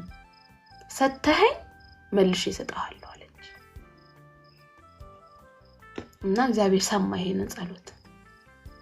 ከረጅም ጊዜ ጩኸትና ልመና በኋላ ሐና ጸሎቷ ሲስተካከል፣ አቲቲዩዷ ሲስተካከል፣ ፍናናን ለማስቀናናት እንዳልሆነ ለእግዚአብሔር ስትነግረው እንዴ በጣም እኮ ከባድ እኮ። ፍናና ምን ያህል ዘመኗ ላይ እንደተጫወተች አስቡት።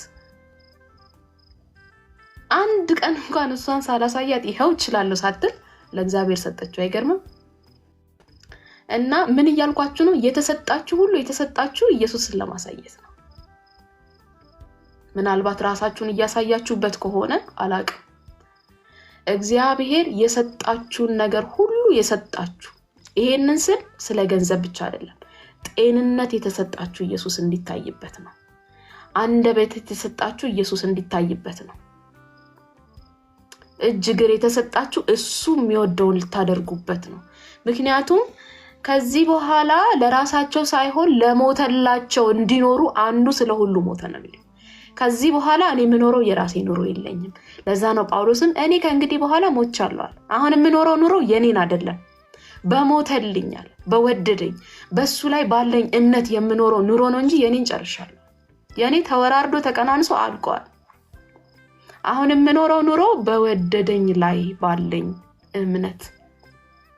አሁን እኔ ሕያው ሆኜ አልኖርም፣ ሞቻለሁ። አሁን የተሰጠኝ የኢየሱስ ሕይወት ነው። ስለዚህ ምንድነው ያላችሁ እናንተ ቤት? ምንድነው ያለው? ሰዎች አይተው የሚገረሙበት ነገር ውይ እግዚአብሔር በዚህ ባረካት፣ ውይ ይሄ ነገሯ የሚለው ነገር ምን ይሆን? እሱ ነገር እያልኳችሁ ነው፣ እግዚአብሔር እንዲታይበት ነው። እሱ ነገራችሁ ኢየሱስ እንዲታይበት ነው። እጃችሁ ላይ ሆኖ ኢየሱስን ማያሳይ የትኛውም ነገር በዜሮ ይባዛል። እናንተ ቤት ሆኖ ኢየሱስን ፕሮሞት የማያደርግ የትኛውም ብሌሲንግ በዜሮ ይባዛል። ጊዜ ተሰጥቷችሁ ከሆነ፣ እውቅና ተሰጥቷችሁ ከሆነ፣ በመስሪያ ቤታችሁ ያገኛችሁት እድገት ኖሮ እንደሆነ የትኛውም ኢየሱስን ለማሳየት አምላክን ለማሳየት። ለዛ ነው ጳውሎስ እንደዚህ ያለ፣ ምንም እንኳን ኃጢአተኛ ብሆን፣ ነፍሰ ገዳይ እንኳን ብሆን፣ አሳዳጅ እንኳን ብሆን እግዚአብሔር የምህረቱ ጥግ ምን ያህል እንደሆነ በእኔ ሊያሳይ ስለወደደ ምህረት የማይገባኝን ምህረት አደረገልኛል። አየሽ፣ ምህረት የተሰጠሽ ኢየሱስ እንዲታይበት ነው። ምህረት የተሰጠን ኢየሱስ እንዲታይበት ነው። ተምረሽ ከሆነ፣ ባለቀ ነገር ላይ ህይወት ተቀጥሎልሽ ከሆነ፣ አዲስ ቻፕተር ህይወትሽ ላይ ጀምሮ ከሆነ ላንቺ አይደለም፣ ኢየሱስ እንዲታይበት ነው። ኢየሱስ እንዲታይበት ነው። ስለዚህ የተነሳውበትን ሐሳብ አልረሳውኝም። እግዚአብሔር ዋና ያደረገ ትውልድ አይቆምም። እግዚአብሔር ፊተኛ ያደረገውን ነገር ፊተኛ ያደረገ ሰው በጭራሽ ምንም ሊያስቀረው ሊያቆመው አይችልም። እግዚአብሔር ትኩረት ያደረገበት ጉዳይ ላይ ተፍ የሚል ሰው በቃ የተባረከ ነው። እግዚአብሔር እንደዚህ ልባርካችሁ በኢየሱስ መጨረሻችሁ የእግዚአብሔር ትኩረት ያለበት ሰፈር ላይ ይሁን። ነገራችሁ፣ ህይወታችሁ፣ ስራችሁ፣ ትዳራችሁ፣ ቤታችሁ፣ ልጆቻችሁ እግዚአብሔር እዚህ ጋር ያለው ቦታ፣ እግዚአብሔር ትኩረቱን የሰጠበት ቦታ፣ አቴንሽን እግዚአብሔር የቆመበት ቦታ ላይ በኢየሱስ ስም ያድርግላችሁ። ፍጻሜያችሁ ከእግዚአብሔር ትኩረት ጋር ይጣበቅላችሁ በኢየሱስ።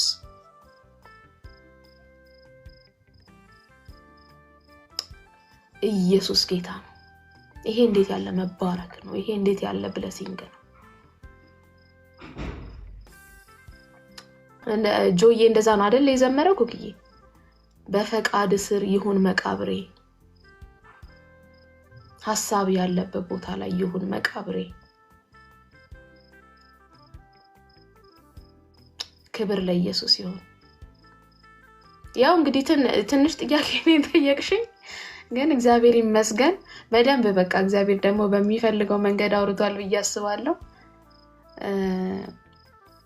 ለእግዚአብሔር ቃል ምን ያህል መስጠት ያለብን የሚል ጥያቄ ጠይቀሽኝ ነው ይሁላ እንግዲህ ተወጣኩ ጊዜ ቀጥይ። መንፈስ ቅዱስ ሊያቀብለን የሚፈልገውን ሁሉ ያቀበለን ስለሆነ ያው አሁንም ትኩረታችን እሱ ላይ ይሁን። በጣም ትኩረት የሰጡ ሰዎች ናቸው እግዚአብሔር ታላላቅ ስራ ሰርቶባቸው ያለፉ ሰዎች።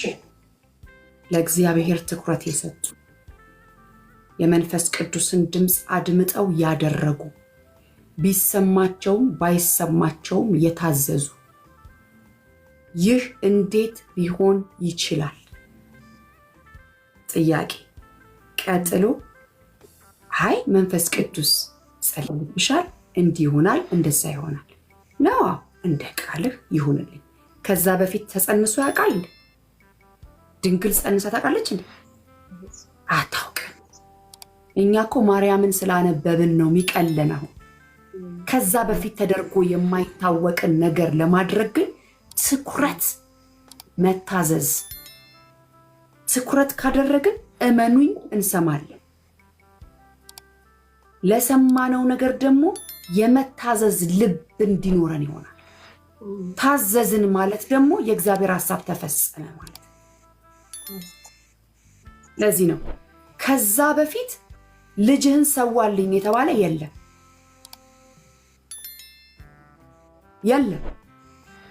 ከዛ በፊት ውጣ፣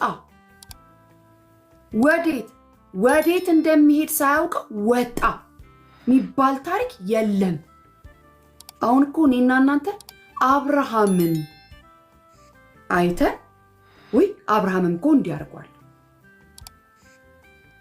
ማርያምን መታዘዟ ከሷ በፊት ድንግል ጸንሳ አታውቅ። ትክክለኛ የሆነ ጥያቄ እኮ ጠይቃለች። ምክንያቱም አልገባትም። ይህ እንዴት ሊሆን ይችላል ብላለች። ኧረ እኔ እጮኛ አለኝ፣ እኔ ላገባ ተዘጋጅቻለሁ፣ እኔ ፕሮግራም ያለኝ ሰው ነኝ አላለችም። እንደ ዘመኑ ቸርች ፕሮግራም አለኝ አላለች። ፕሮግራምህ ነው ፕሮግራሜ። እጮኛ አለ፣ እሱን እንደሚያደርግ ያደርገዋል። ኧረ ዮሴፍ ምን ይላል እንዴ?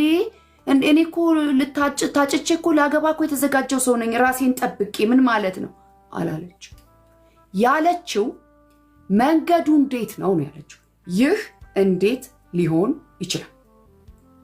የሚሆንበት መንገዱ ይሄና ይሄ ነው አላት።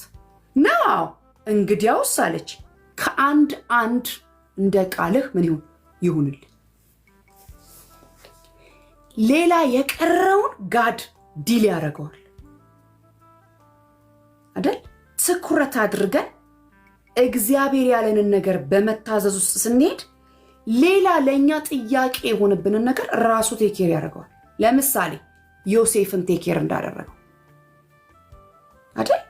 ጻድቅ ስለነበር በስውር ሊተዋት አሰበ አይልም? ያንን ቴኬር የሚያደርገው ማን ነው? ያንን ቴኬር የሚያደርገው ማን ነው? ራሱ ማርያም ጋር የመጣው ማርያም ጋር የላከው እሱ ዮሴፍንም ለምን አንቺን ሲጠቀምሽ በአንቺ ሲሰራ አንቺስ ለአንቺ የሚነግርሽን ነገር ሲነግርሽ በዚህ በኩል ሂጂ በዚህ በኩል ሂድ ሲለን እንትኑስ የምንለውን ራሱ ቴኬር ያደርገዋል። እንደሱ እኮ ነው ቅድም ያልሽው አይደለ? የሆነ ካምፓኒ ስንቀጠር ሁሉን ነገር መኪና የሚያስፈልግ ከሆነ መኪና አይደለ? ሹፌር የሚያስፈልግ ከሆነ ሹፌር፣ አበል የሚያስፈልግ ከሆነ አበል፣ እያንዳንዱ ነገር ቤት የሚያስፈልግ ከሆነ ቤት፣ ሁሉ ነገር ይሟላል። ለምን? የዛ ካምፓኒ ተቀጣሪ በመሆናችን ያንን ካምፓኒ ራን እያደረግን ስለሆነ። እግዚአብሔር በእኛ ውስጥ የሚያደርገውን ሊያደርግ ከፈለገ ሌሎቹን ነገሮች ቴኬር ያደርጋቸዋል።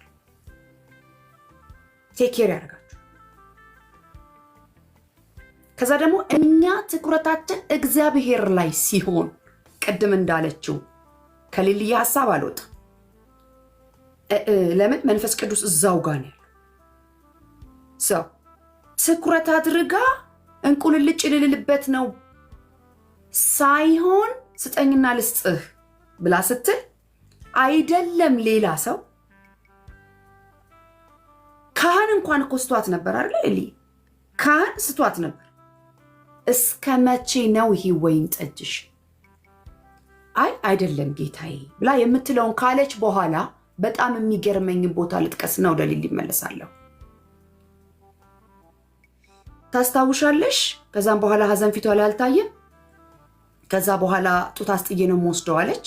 ነይና በሴሎ እንደተለመደው ምስጋና ሊደረግ ምናምን ሲኬድ እኔ ጡት አስጥዬ ልሰጠው ነው የምሄደው አለች። ያንን አድርጋ ይዛ ልክ ኤሊ ጋር ስትቀርብ ያለችውን ታስታውሳለህ አለችው። ያቺ እዚህ ጋር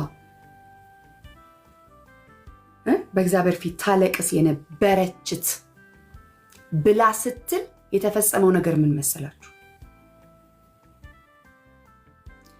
ያ አንቺ እስከ መቼ ነው ወይን ጠጅሽ ብሎ ከእግዚአብሔር ጋር ያላትን ኮንቨርሴሽን የሳተው ካህኑ ኤሊ እንኳን ያቺ ነች ተሰጥቶኝ ይዤ መጥቻለሁ ስትል እሷ ጠይቃው የሰጣትን እንደገና ተሰጥቷት ደግሞ መታ የታዘዘችለትን አምላክ ነው ተነስቶ ሰገደለት የሚለው።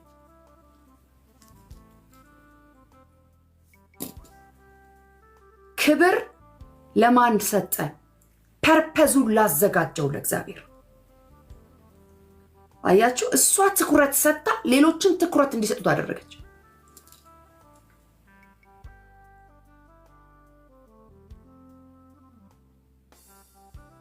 ክብር ለእግዚአብሔር ይሁን። ሰው ፎከስ ማድረጋችን የሚጠቅመን ይሄ ነው። ቅድም መጀመሪያ ላይ አንድ ነገር ስትይ ነበር። ሐዋርያት ሥራ ምዕራፍ 6 ስትናገሪ ነበር። አንዳንድ ጊዜ እኛ ብዙ ነገር ላይ ስንባክን ትባክኛለሽ አይደል ያላት ማርታ? ትባክኛለሽ አይደል? ለካ አንዳንድ ጊዜ የማይገባ ቦታ ላይ ሁልጊዜ የማይገባ ጉድ ስናረግ ራሱ መባከን ነው ስሙ። ነገሩ ግን እኮ ትክክል ይመስላል። ሰው አይደል እንደ መጣው? እንግዳ አይደል እንደ መጣው? የሚወዱትና የሚወዳቸው አይደለም እንደ መጣው? ታዲያ እያስተናገደች እኮ ነው። መባከን ተብሎ ስም ይሰጠዋል። አይ ኢየሱስ ሲመጣ እግር ስር ነው ቁጭ የሚባለው። አሁን እውነት ማርታ ለኢየሱስ አብስላ ብትሰጠው ነው የሚጠቀመው ወይስ ኢየሱስ ክርስቶስ ራሱ የበሰለና ያለቀለትን ነገር ለማርታ ቢሰጣት ነው የሚጠቀመው? አሁን የሚሰጠው ኢየሱስ ነው መሆን ያለበት፣ ማርታ አይደለች። ኢየሱስ መጥቶ እኛ ለኢየሱስ ልንሰጠው ጉድ ማለት አይደል። ኢየሱስ ሲመጣ እሱ የሚሰጠንን ነገር ቁጭ ብሎ እግር ስር መማር። ይሄው ከላይም ያላችሁ ከታችም ያላችሁ ብትችሉ እንደዚህ እየጻፋችሁ ተማሩ፣ ይጠቅማችኋል። ይሄ ማይንዳችን የተወሰነ ነገር ብቻ ነው የሚይዘው። ይሄንን ግን ብትጽፉት ቴንክ ዩ ሚሚዬ ይጠቅመናል።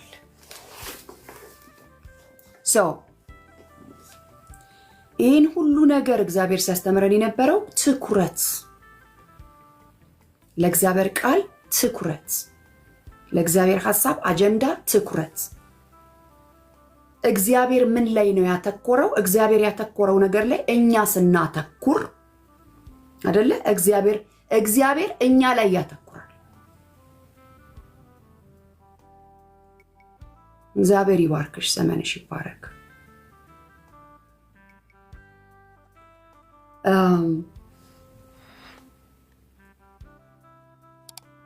እግዚአብሔር ራሱ ምን ላይ ትኩረት እንዳደረገ የምናውቀው አንድ ነገር አለ ልልዬ። ሰው መጽሐፍ ቅዱስ ለማንበብ ለመማር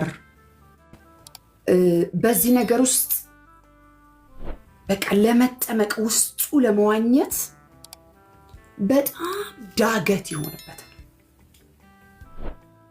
አይደል? መጀመሪያ ማለት ነው። መጀመሪያ ይህንን ቃል ለመግለጥ እዚህ ውስጥ ገብቶ ለመረዳት እየተረዳ ሲመጣ ደግሞ መውጣት እስኪያቅተው ድረስ እንደሚሆን ራሱ ባለማወቅ መግለጥ የሚያቅታቸው ክርስቲያኖች አሉ።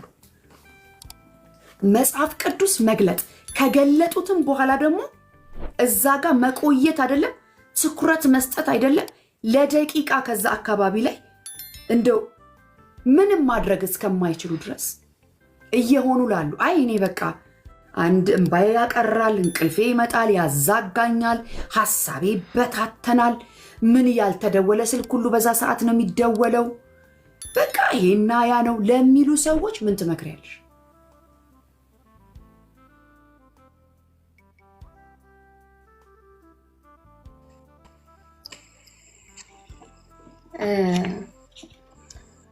ሰይጣንም ያውቃል እኮ ኮክዬ የቱ ጋር ትኩረት ብንሰጥ ህይወታችን እንደሚቀየር ያውቃል። እና የእግዚአብሔርን ቃል ለማንበብ ስንል እንቅልፍ ካለን እኮ መንቃት እኮ ነው እንደውም ያለብን አይደል? አሃ there is something ማለት አለብን እኮ እንደውም። ምክንያቱም ያውቃል በቃ ሰይጣን ምን ላይ ፎከስ ባደርግ ህይወቴ ለዘላለም እንደሚለወጥ ያውቃል። ስለዚህ በቀላሉ አይተወኝም በቀላሉ ያለውን ሁሉ አቅም ተጠቅሞ እኔን ከዛ ቦታ ለማራቅ ይሞክራል እንጂ አይፈቅድልኝም። እና ብዙዎቻችን እዚህ ቦታ ላይ ትግል እንዳለ አናቅ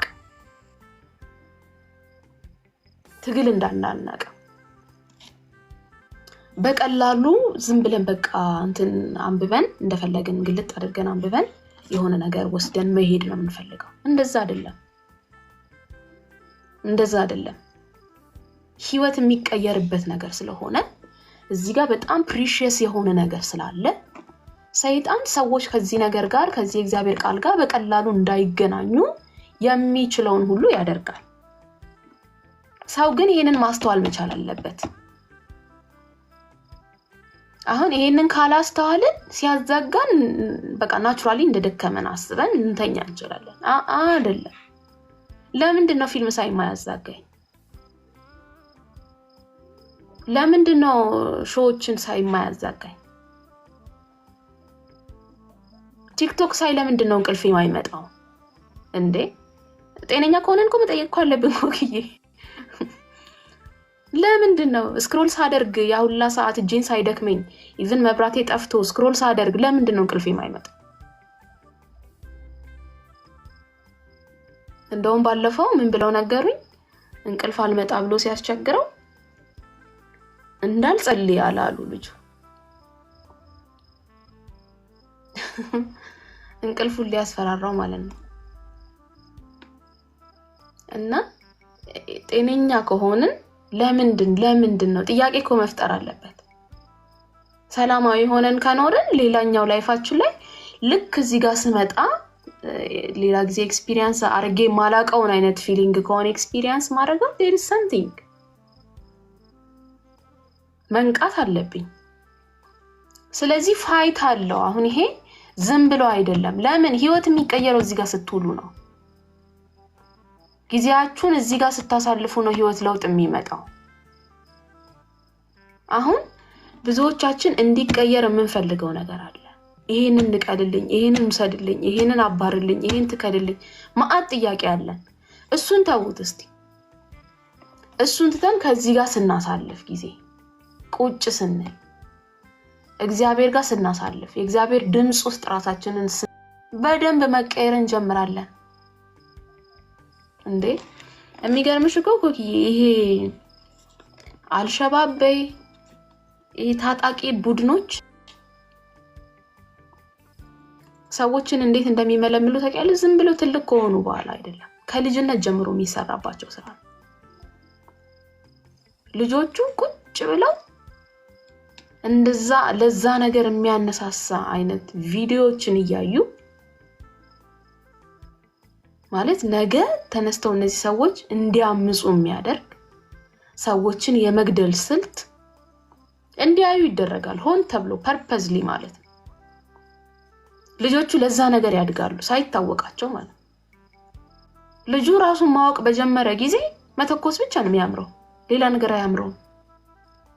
እንደማንኛውም ጤነኛ ልጅ ትምህርት ቤት ሄዶ መማር አይደለም የሚያምረው። ለምን? ረጅም ጊዜ ልጁ የተሰራበት ስራ አለ ማይንዱ ላይ። አሁን የምንፈልገው ለውጥ አይመጣም በቀላሉ። የእግዚአብሔር ቃል ሙላት በደንብ ህይወታችን ላይ እንዲኖር እንፈልጋለን። በፍላጎት ደረጃ ነው ያለው፣ በተግባር ደረጃ አይደለም ፍላጎታችን።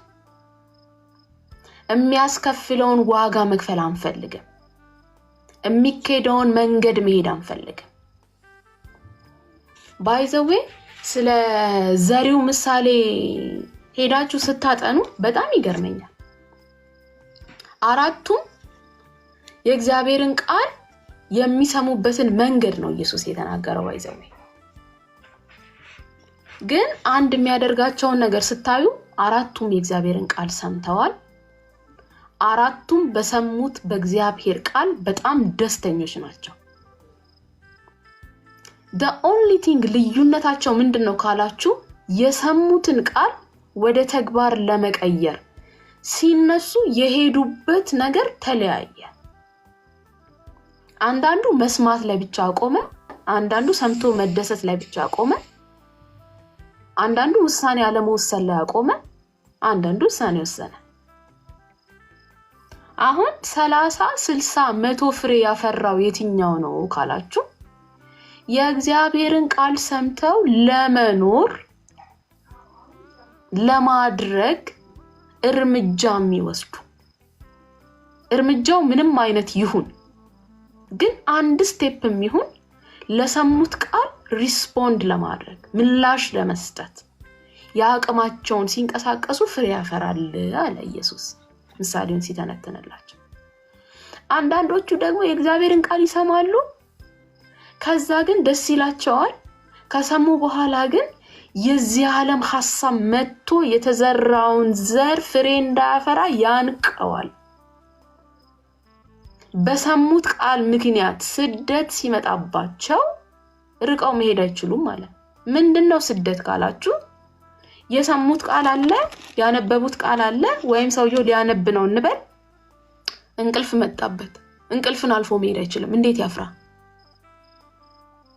ስልክ ተደወለበት ሰውየው እንዴት ስልኩን ዘግቶ ፍሬ ያፍራ አያችሁ የእግዚአብሔርን ቃል በቀላሉ ህይወታችን ላይ ፍሬ አያፈራም በቀላሉ አይመጣም መሄድ ያለብን መንገድ አለ መራመድ ያለብን ርቀት አለ እሱን ካልሄድን ፍሬ አናፈራም በቃ አይመጣም በፍጹም እና አንዳንድ ሰዎች እንደው ምን ይላሉ እኔ በቃ ብዙ የማንበብ እንትን ስለሌለኝ ለምን ስብከቶችን ስለምሰማ ምንም ችግር የለውም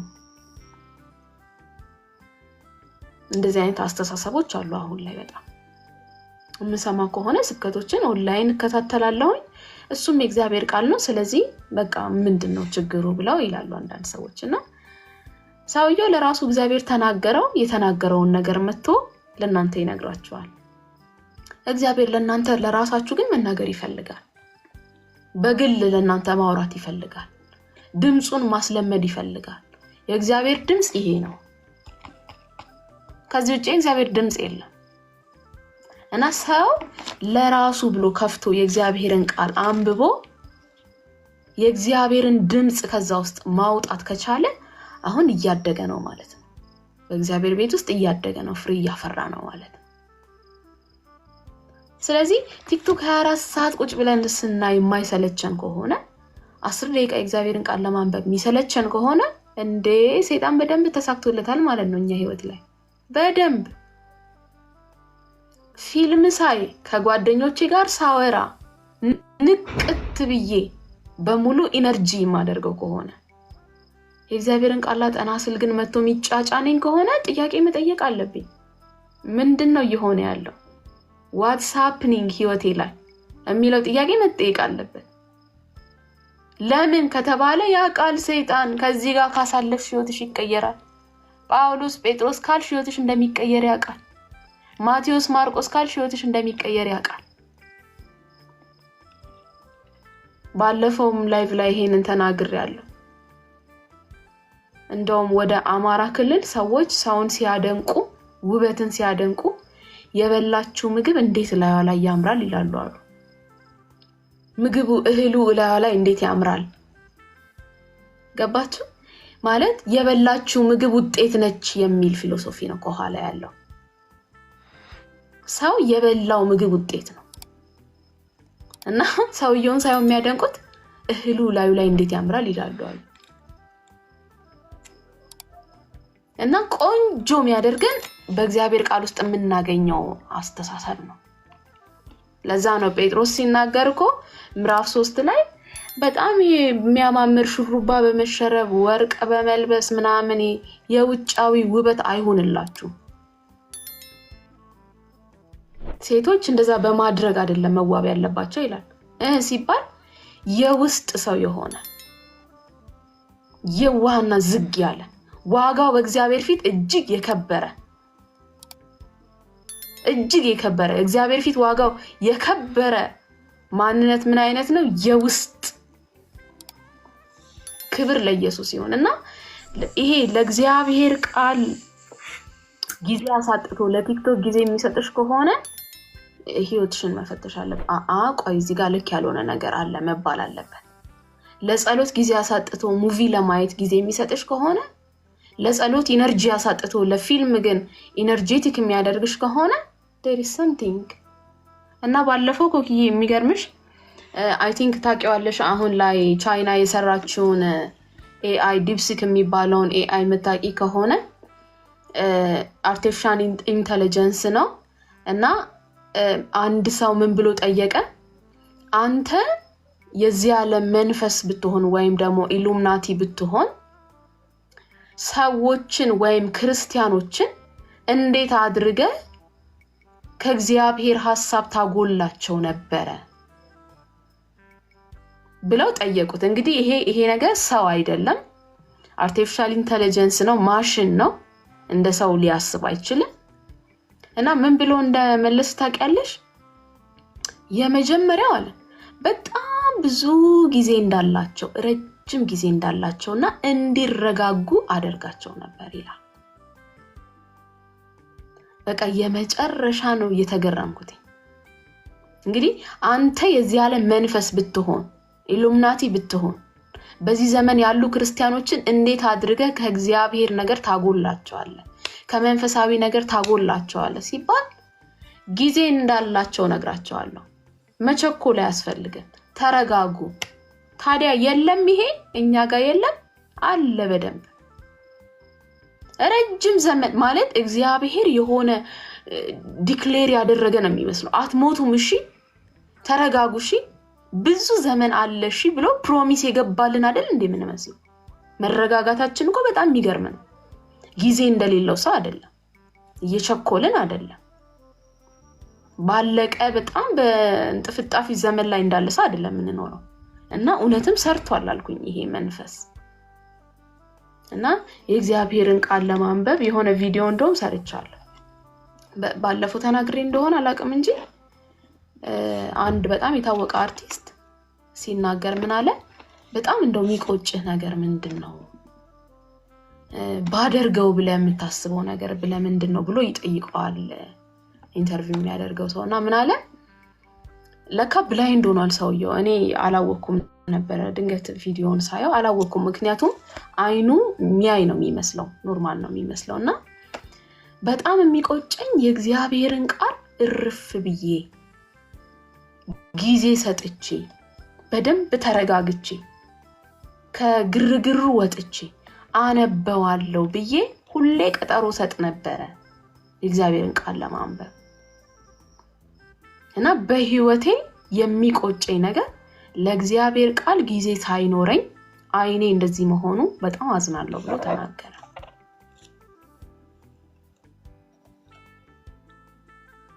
አያችሁ አንዳንድ ጊዜ ቀላል የሚመስሉ እድሎች ኖርማል የሆኑ ነገሮች የሆነ ጊዜ ላይ ቀላል የማይሆኑበት ጊዜ አለ ማለት ነው። አሁን ዛሬ ተነስቼ ብድግ ብዬ ቸርች መሄድ ለኔ ቀላል ነው እሱም ማድረግ ማልችልበት ጊዜ አለ።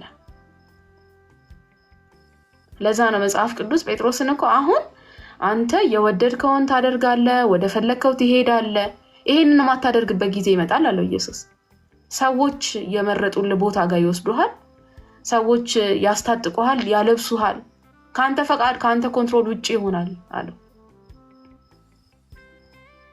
ስለዚህ ዛሬ ምናልባት የእግዚአብሔርን ቃል ከፍታችሁ ማንበብ ለእናንተ ቀላል ሊሆን ይችላል። ይሄ እድል ግን ማይኖርበት ጊዜ አለ። ይሄ እድል ከናንተ የሚወሰድበት ጊዜ አለ። በጣም ጊዜ እንዳለው ሰው አታስቡ እንዴ። በተለይ የኔ ዘመን ላይ ያለ ወጣት በቃ እግዚአብሔር ቃል የገባልን ነው የሚመስለው ፕሮሚስ የገባልን ነው አትሞቱም እንዳታስቡ ያለን ነው የሚመስለው። ለዛ ነው ኢየሱስ ክርስቶስ በዮሐንስ ወንጌል ምዕራፍ 9 ላይ ቀን ሳለ የላከኝን ስራ እፈጽም ዘንድ ይገባኛል፣ ማንም ሊሰራ ማይችል በሌሊት ይመጣል። ቀን ሳለ በሙሉ ጤንነት እያላችሁ በሙሉ አቅማችሁ እያላችሁ መሮጥ መስራት ማድረግ እየቻላችሁ አድርጉ። ያንን ማታደርጉበት ሌሊት ይመጣል። መስራት ማትችሉበት ጊዜ ይመጣል። አቅም ከናንተ የሚወሰድበት ጊዜ ይመጣል። አሁን እኔ እናንተ ይሄንን እየተነጋገርን ባለበት በዚህ ሰዓት በጣም ብዙ ሰዎች በሆስፒታል ውስጥ አሉ፣ ተኝተው ታመው የሚማቅቁ ብዙ ሰዎች አሉ። ከትሪ ላይ እንጀራ እንደዚህ አንስተው ወደ አፋቸው ማድረግ ቢግ ዲል የሆነባቸው ሰዎች አሉ። እንዴ ምንቺ ደግሞ ትከብዳለች እንዴ ጠቅለል አድርገህ ጎረስ አታረጋትም እንዴ ይባላል አይባል። እድል ተወሰደ ከሱ።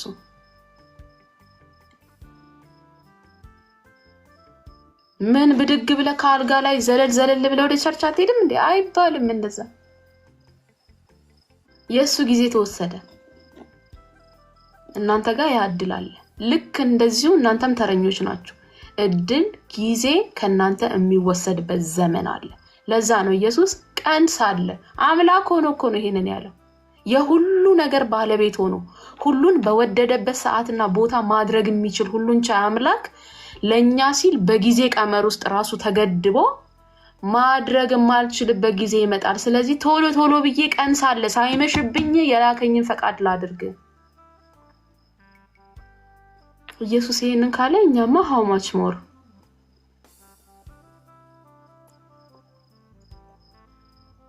እግዚአብሔር ቀርቦ ህይወታችሁ ባለበት ጊዜ ላይ ሚስ እንዳታደርጉ። እግዚአብሔር መሐሪዬ ላይ እንዳለችው ሴት መጥቶ ውዷ በሯን ሲያንኳኳ አይ እኔ እኮ ታጥቤያለሁ፣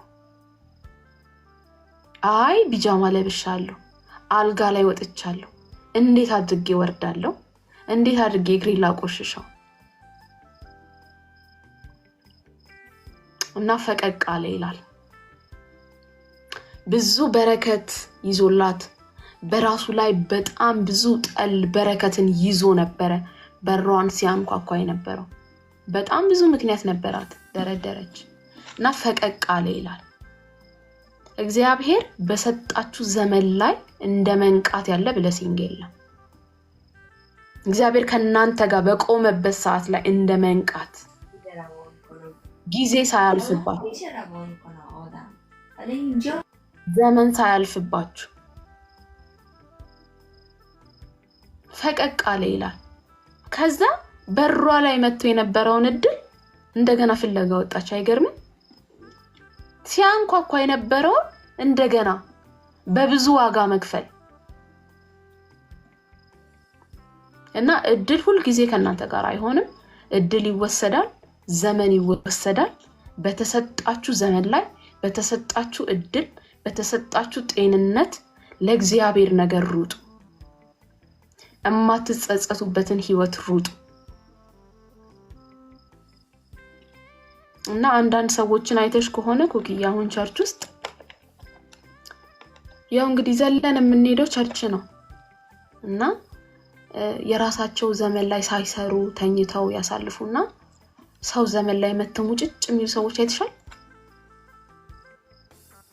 እግዚአብሔር እኮ ዘመን ሰጥቷቸው ነበር። ትውልድ ሰጥቷቸው እኮ ነበር። ልብ ሰጥቷቸው ነበር። እርሻ ሰጥቷቸው ነበር። ግን ተኝተው ነበር እነሱ። ከዛ ልክ ሚስ ካደረጉ በኋላ የሰው ተራ ላይ ይመጡና ልክ እንደ ሳኦል ማለት ነው። የሱን ዘመን አልተጠቀመም። እግዚአብሔር ወደ ዳዊት ሄደ። ወደ ዳዊት ከሄደ በኋላ አይ በፍጹም ብሎ በጦርነት አደረገው ነገሩ። ከዛ የሰው ዘመን ላይ መተው በፍጹም አለቅም ይላሉ። ከዛ አይሆንም፣ ስራው አያምርም ማለት የግጥም አይልም። በቃ ሁሉ ነገር ጊዜና እድል አለው ይላል መጽሐፍ ቅዱስ። ከዛ መተው ግጥም ይላሉ። በቃ በጭራሽ ከዛ ግን ቦታው ላይ አያምርም በቃ አይሆንም በጭራሽ እንደምንም ቢደረግ አይመጣም በቃ ለምን ሰውየው ጊዜው አይደለም እግዚአብሔር የጊዜ አምላክ በሚዘራበት ዘመን ካላጨድን አይባልም በሚታጨድበት ዘመን ካልተዘራ አይባልም አረም በሚታረምበት ዘመን ካልነቀልኩ ካልተከልኩ አይባልም ዘመን አለው ለሁሉም ነገር አደራረግ አለ እና ምን ይያልኳችሁ ነው በቃ ቀን ሳለ ንቁ እንደዛ ነው የሚለው ማንንም የማይሰራባት ለሊት ትመጣለች አራ አባቴ እኮ እንደዚህ አይነት ቢሮ ነው የሚሰራው እንዴ እሱ ያለ አጎቴ እኮ እንዴ ነው ፓስተር እኮ እንዴ የማይባልበት ጊዜ ይመጣል እድል ከናንተ የሚሄድበት ጊዜ ይመጣል ስለዚህ ቀን ሳለ አቅም ይያላችሁ በወጣትነት እድሜያችሁ መሮጥ እየቻላችሁ ማገልገል እየቻላችሁ እምታደርጉትን ሁሉ አድርጉ አሁንም ራሱ እኮ አለኩ አንዳንዴ ልቅትቲና ለሊት ተነስተሽ የምትጸልይበት ጊዜ አለ አንዳንዴ ደግሞ ማቺበት ጊዜ አለ በምትቺበት ጊዜ ላይ ግን ካልነቃሽ ግን ከባዱ ጊዜ ሲመጣ ይከብድሻል ለዛ ነው መጽሐፍ ቅዱስ ጻድቅ በምቹ ጊዜ ይጸልያል የመከራ ጥፋት በመጣ ጊዜ ግን አያገኘውም ይላል በምቹ ጊዜ መጸለይ ክፉ ቀን ሳይመጣ እዚህ ላይ አንድ ነገር ብቻ ብዬ ልጨርስ ምናልባት አንደኛ ሳሙኤል ምዕራፍ 13 ላይ ይመስለኛል በሰልፍ ቀን ይላል ሰይፍ በእጃቸው የተገኘው ሳኦልና ዮናታ እጅ ብቻ ነበር የሚል ቃል አንብቤያለሁ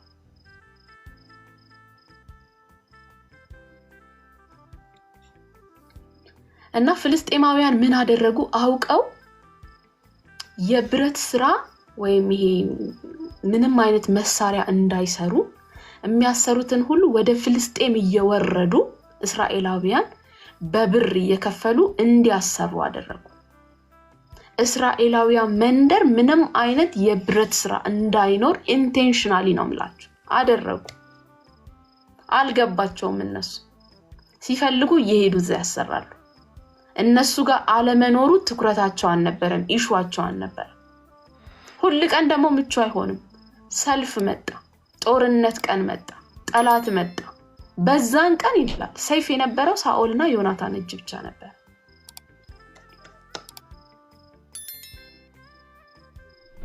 አሁን ይሄ ሙሽራ መጣ በርበሬ ቀንጥሶ አይነት ህይወት ማለት ነው ጠላት መጥቶ ሊወጋን ቆሞ እስቲ ፍልስጤም ሰፈር ደርሼ ልምጣ ብረት አሰርቼ ልምጣ ይባል ቀድሞ ያልተዘጋጀ ህይወት ቀድሞ ያልተሟላ መሳሪያ ሊመጣ አይችልም ጠላት በር ላይ ቆሞ አንዴ ጠብቀኝ አይባል